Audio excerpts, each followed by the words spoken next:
somehow we sweep, whatever way you want to sweep again, we end up in guard, or up in mount. So that's one option of how we get there. Other variation would be he's doing something or his weight starts shifting so we come up in top, or in the process, I end up in some sort of mount position. So either which way, we're here now. So part 2 of all this, how can we utilize these same types of chokes from up here? If it was from guard, meaning that I already had like this grip, and somehow again, we end up into mount position, this works in my favor because I've already got the material. So you can still work the same chokes from here. Difference is it's a little bit harder for him to strike back. I'm gonna keep myself a bit more of a higher guard, so I'm not gonna be like all the way down at his waist. I'm gonna be up a little bit more towards his arms, scooping the head, keeping my weight down. Again, the difference with this one is I can like post on the face. Again, we're talking self-defense. I can post on the face here. I can work my grip in, get the grab. Again, come thumb in, come down. But the difference is now I can bring my arm all the way across and put my head to the floor and pull through. Okay, same idea. And he doesn't have anywhere to go for that one, all right? If you don't have the shirt, same idea applies. Grab in, thumb, again, work this around, push your head down, and we come in, we can still work. So that choke still applies. The Ezekiel works again if we're in this position. So again, I can feed the hand from the back, come across the throat this way, and we still get the Ezekiel choke like that. Okay, so that choke still works. And this is one, because of this variation, that if we were in this position with it and he starts, like, let's just say he pushes and starts falling, I can come up and still finish that choke. Okay, again, tight fist here, and I'm just pulling this arm through.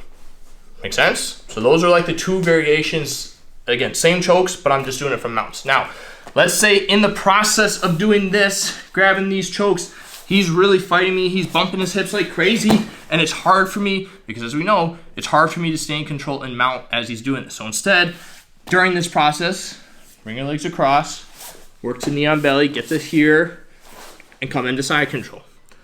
Better position for me to stay in control, but I can still apply choke options. First one we're gonna do is paper cutter. Take my back hand, feed it through, thumb in, nice and tight.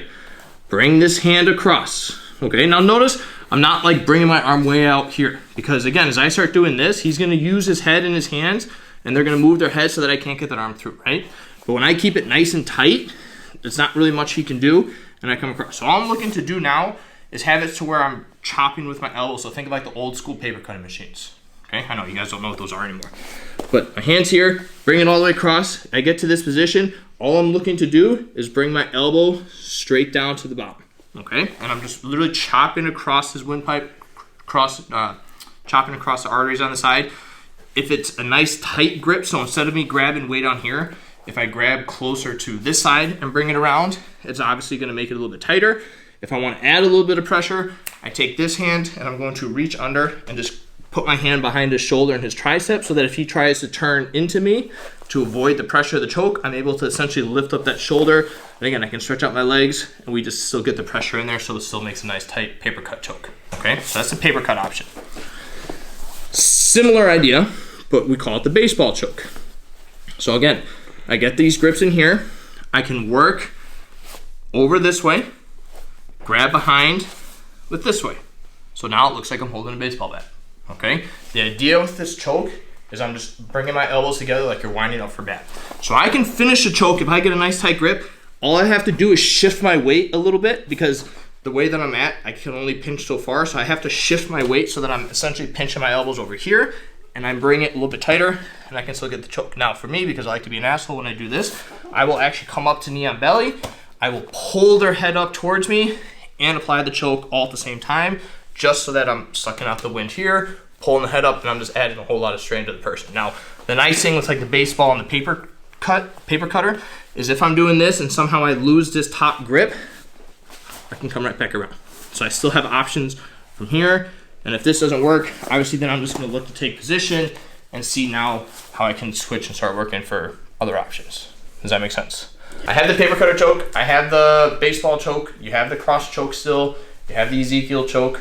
If you end up in mount where I'm trying to, I know we've talked about like the ground and pound aspect, like sitting here dropping elbows, right? I can do that if I need to, like if this person's really hand fighting with me, like I can drop an elbow, get them to stun, and now start working and applying getting to my choke positions and working whatever I need to work so that I can get control from there. But this can either end up again where we were in guard, we rolled over, and now we're in this position. Go right away, start working for the chokes. Or somehow scramble, I end up here, I get up into side control, and again, right away as he's just trying to hold on, maybe he's pressuring in my face, I'm slowly just taking my free hands, getting good grips. And as he's still resisting, go ahead, he's still resisting, I'm just starting to start looking to applying chokes. And if anything, it's gonna get him to do what? Stop, right? And as he stops and now starts trying to focus on the choke, okay, cool. Maybe now I'll come up, come around, and now I can work something else. So if anything, if you don't get the choke,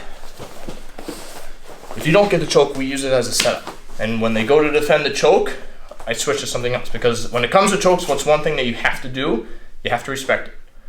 So if you're not respecting the choke, I'm gonna put you to sleep. If you do respect the choke, you start defending it, which means what? Now you're opening up the door for me to do whatever else I want to do. Get to a better position, get to a better striking position, working for an arm bar. Options are endless. Make sense? Try those. Go.